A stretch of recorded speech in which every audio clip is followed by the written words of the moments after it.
हाँ जी दोस्तों नमस्कार, क्या हाल है आप सभी के। मैं मनमोहन सलाह आपका एक बार फिर से बहुत बहुत स्वागत करता हूँ एबी गुरुजी चैनल में। और यहाँ पे दोस्तों सरकार ने अल्टीमेटली नई एजुकेशन पॉलिसी आप लोगों के लिए लॉन्च कर दी है। ऐसे में उसमें जानने के लिए क्या क्या चीज़ें खास हैं उसकी एक हाईलाइट की वीडियो मैं आप लोगों के लिए लेकर आ गया हूँ। तो आप इस वीडियो को पूरा देखिएगा बड़े ध्यान से, क्योंकि ये वीडियो आप लोगों के लिए काफ़ी इंपॉर्टेंट होने वाली है। और यहाँ पे दोस्तों इस चैनल के जो ग्रुप्स हैं जहां पर आप लोगों के लिए क्विज शेयर की जाती है और इंपोर्टेड एमसीक्यू शेयर किए जाते हैं, उन्हें आप लोग जरूर ज्वाइन कर लीजिएगा। ये बिल्कुल फ्री ऑफ कॉस्ट है। फेसबुक का ग्रुप का नाम है target JRF zone 2020 with AB Guruji, और टेलीग्राम का ग्रुप है एबी गुरुजी नाम का। तो इन ग्रुप्स को आप लोग जरूर ज्वाइन कर लीजिएगा। और अगर आप इस चैनल पर नए हैं तो जरूर चैनल को सब्सक्राइब कर लीजिएगा बेल आइकन के साथ में, ताकि जैसे ये चैनल आने वाले टाइम में कोई इंपॉर्टेंट वीडियो आप लोगों के लिए अपलोड करे उसका नोटिफिकेशन आप लोगों तक पहुंच पाए। यहाँ पे दोस्तों अगर ये कह दिया जाए कि शिक्षा के सिलेबस में अब यहाँ पर बदलाव कर दिया गया है तो ये कोई गलत बात नहीं होगी, क्योंकि अभी तक हमारे पास में जो एजुकेशन पॉलिसीज थी वो सिर्फ और सिर्फ दो ही आई गई थी। लेकिन अब 2020 में जो तीसरी नई एजुकेशन पॉलिसी हमारे पास में आई है वो काफी बड़े बदलावों के साथ में यहाँ पर आई है। तो इसकी इंपॉर्टेंट हाईलाइट यहाँ पे शुरू कर लेते हैं। सबसे इंपॉर्टेंट हाईलाइट आप लोगों के लिए है कि एमएचआरडी का नाम अब यहाँ पर बदलकर मिनिस्ट्री ऑफ एजुकेशन कर दिया गया है, यानी कि शिक्षा मंत्रालय अब इसका नाम कर दिया गया है। हालांकि इसके बारे में पहले काफी बार आवाज उठाई जा चुकी है संसद में भी कि इसका नाम संसाधन यहाँ पे हटाया जाना चाहिए, क्योंकि मानव को संसाधन कंसीडर किया जाए ये सही बात नहीं कही जाएगी।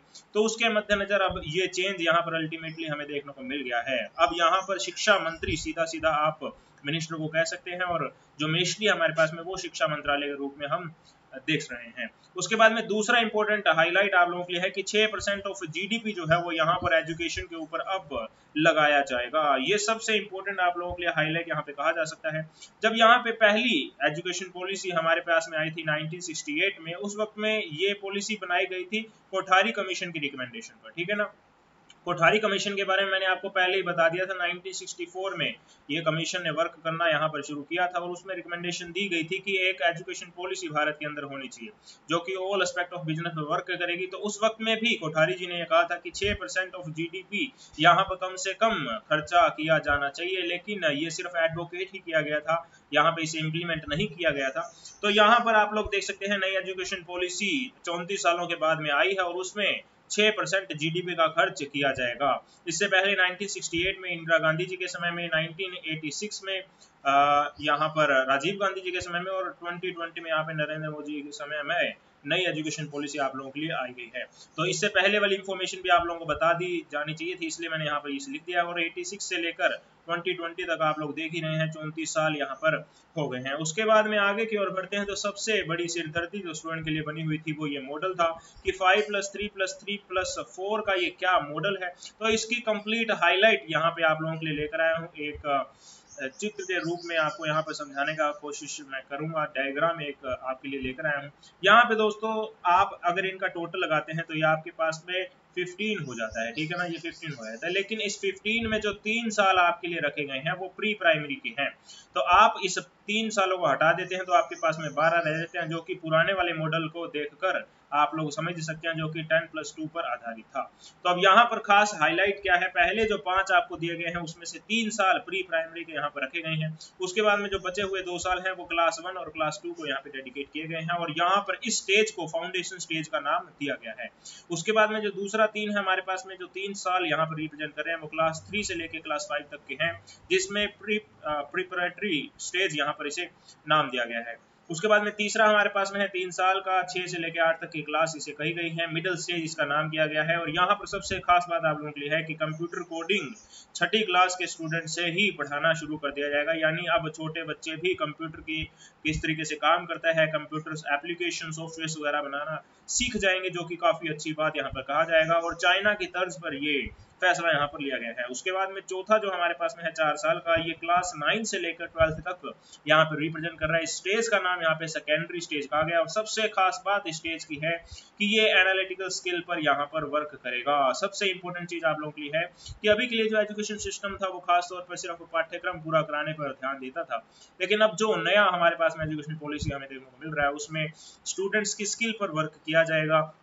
पहले यहाँ पर स्टूडेंट की फाउंडेशन को मजबूत किया गया है, बस्ता यहाँ पर उनका भारी नहीं होगा, अब उनके बस्ते को हल्का कर दिया जाएगा, खेल कूद पर भी ध्यान दिया जाएगा। उसके बाद में यहाँ पे हल्की फुल्की नॉलेज इन्हें सब्जेक्ट की दी जाएगी, फिर यहाँ पे मिडिल स्टेज में इन्हें कुछ और बताया जाएगा कि लाइफ क्या चीज़ होती है। तो इस तरीके से डिफरेंट एस्पेक्ट पे यहाँ पर वर्क किया गया है। और सबसे खास बात आप लोगों को बता दूं कि इस बार जो रिपोर्ट कार्ड आप लोगों के इशू किए जाएंगे, यानी जो स्कूल के अंदर रिपोर्ट कार्ड्स होते हैं, वो 360 डिग्री असेसमेंट के बाद का होगा। तो खैर अभी के लिए काफ़ी बिखरा हुआ मैटर हमारे पास में है, इसे मैं धीरे धीरे समेट कर आपके लिए इकट्ठा करने की कोशिश कर रहा हूं। तो अभी तो इंपॉर्टेंट हाईलाइट मैं आपके साथ में डिस्कस कर लेता हूं। सेमेस्टर सिस्टम यहां पे लागू कर दिया जाएगा 9 से लेकर 12 तक की क्लास का, यानी वो स्टूडेंट जो ये सोचते थे कि अंतिम समय में जाकर पढ़ लेंगे, लास्ट के कुछ महीनों में पढ़कर ही अच्छे नंबर प्राप्त कर लेंगे और अपने रिपोर्ट कार्ड को सुधार लेंगे या नेक्स्ट क्लास के अंदर प्रमोट हो जाएंगे, तो अब वो काम नहीं देखने को मिलेगा। सेमेस्टर सिस्टम में 6 महीने में एक बार परीक्षा होगी, यानी पूरे साल में 2 बार परीक्षा आपको देनी पड़ेगी और जिसके तहत अच्छे से तैयारी करनी होगी, क्योंकि दोनों सेमेस्टर्स के नंबर जोड़कर ही फाइनल रिजल्ट यहाँ पर जारी किया जाएगा। तो ये सबसे खास यहाँ पर चेंज आपके लिए कहा जा सकता है। उसके बाद में बात करते हैं तो 5+3 में सबसे इंपॉर्टेंट हाईलाइट आपके लिए ये रखी गई है कि यहाँ पर जो तीसरी क्लास से 5वीं क्लास तक आपके लिए ये दूसरा सिस्टम रखा गया था और पहले सिस्टम में पहली क्लास और दूसरी क्लास थी, तो इन दोनों को अगर कंबाइन कर दिया जाए तो अप टू 5th क्लास यहाँ पे आपके लिए इंग्लिश को मैंडेटरी नहीं रखा गया है। अभी तक इंग्लिश मीडियम स्कूल जो थे वो एजुकेशन को यहाँ पे मैंडेटरी कर देते थे कि इंग्लिश में ही पढ़ाई करनी पड़ेगी, लेकिन अब local language, regional language, national language में आप 5वीं तक की क्लास की पढ़ाई करवा सकते हैं अपने बच्चों को, या जो भी आपके रिलेटिव्स हैं, जो भी आपके घर में छोटे बच्चे हैं, तो उनके लिए यहाँ पर ये कहा गया है। और इम्पोर्टेंट हाईलाइट की अगर बात करते हैं तो अन्य चीज़ें यहाँ पर ये है कि कॉमर्स वाले स्ट्रीम का कोई स्टूडेंट, साइंस वाले स्ट्रीम का स्टूडेंट, आर्ट्स वाले स्ट्रीम का स्टूडेंट ये किसी दूसरे स्ट्रीम के सब्जेक्ट को भी अब पढ़ सकता है। पहले ऐसा सिस्टम नहीं था, अगर किसी बच्चे ने कॉमर्स में एडमिशन लिया है तो वो साइंस में फिजिक्स को नहीं पढ़ सकता था, तो अब ऐसा सिस्टम नहीं है, अब वो मन चाहे सिलेबस को, मन चाहे सब्जेक्ट को यहाँ पर पढ़ सकता है। तो अभी इसके ऊपर पूरी क्लैरिटी नहीं है कि किस तरीके से ये सब चीज़ें एप्लीकेबल होगी, बट आने वाले समय में आपको इसकी वीडियो भी प्रोवाइड करवा दी जाएगी जिसमें आपको कंप्लीट इन्फॉर्मेशन इसकी दे दी जाएगी। एकेडमिक क्रेडिट बैंक ये सबसे इंपॉर्टेंट आप लोगों के लिए कहा जा सकता है। जैसे किसी कारण किसी स्टूडेंट को पढ़ाई के दौरान बीच में पढ़ाई छोड़नी पड़ती थी, 1 साल के बाद में उसने अचानक पढ़ाई छोड़ दी, तो ऐसा नहीं होगा कि उसका 1 साल वेस्ट हो जाएगा। 1 साल के बाद में उसे सर्टिफिकेट दे दिया जाएगा जो कि उसका एक प्रूफ होगा कि उसने 1 साल यहाँ पे कंप्लीट कर लिया है। और अगर वो कुछ गैप यहाँ पर देना चाहता है 6 महीने 1 साल का, उसके बाद में फिर से कंटिन्यू करना चाहता है, तो वो कंटिन्यू यहाँ पर कर सकेगा, क्योंकि उसका ऑनलाइन रिकॉर्ड यहाँ पर है एकेडमिक क्रेडिट बैंक में, जहाँ पे उसके जो पॉइंट्स हैं वो यहाँ पर क्रेडिट हो चुके होंगे। तो इसका फायदा वो आने वाले समय में ले सकता है।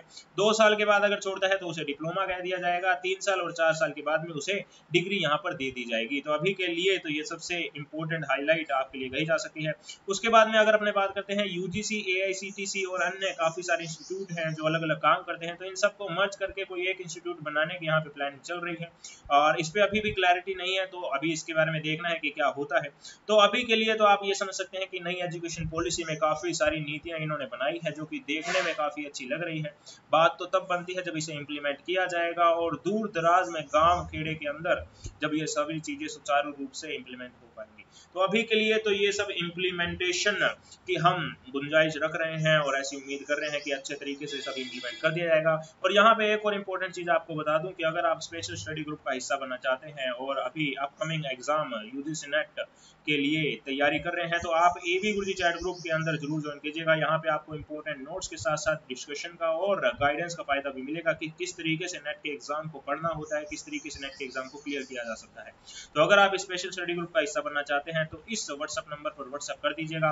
व्हाट्सएप ही यहाँ पर अलाउड है, तो बेसिकली आप लोग व्हाट्सएप जरूर कीजिएगा। और अभी के लिए सिर्फ मिनिमल से चार्ज पर, मिनिमल से फीस के साथ में आपको ऐड किया जा रहा है, तो काफी बेनिफिशियल आपके लिए ये ग्रुप होने वाला है, इसे आप लोग जरूर ज्वाइन कीजिएगा। और यह हाईलाइट की वीडियो आप लोगों को कैसी लगी है इसके बारे में जरूर कमेंट बॉक्स में लिखिएगा।